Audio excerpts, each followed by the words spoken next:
Medyo mahirap talaga ang daan dito sa amin kasi lubak-lubak ang kalsada.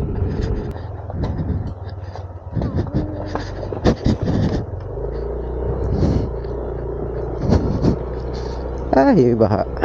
Medyo malapok pa mga bossing dahil ilang araw yung ulan dito sa amin. So, bakit na tayo ng Walipuga. Medyo madulas dito mga boss. Dahan-dahan lang tayo.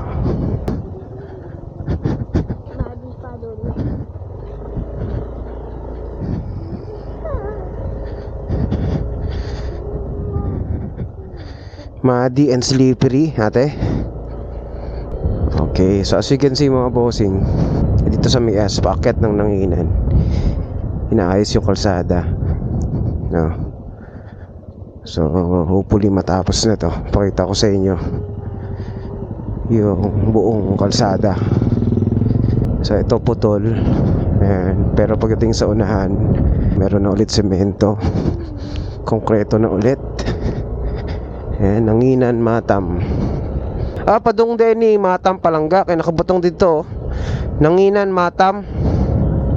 Katong karatula na malaki. Ayan, tarpaulin.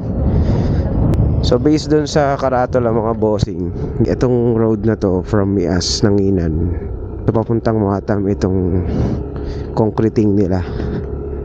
Actually may part na sa Matam na concrete Inuna nila dito kasi may hirap talaga ang daan dito, no?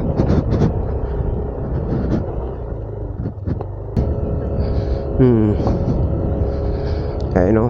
Medyo mataas, tas madulas. So imagine niyo kung hindi ito masemento, sobrang hirap. May mga nasisiraan pa.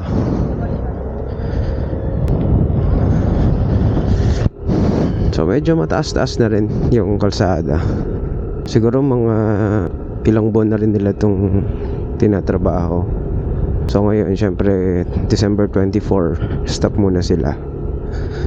Ayan, so yung kabilang side naman yung kukongkritin.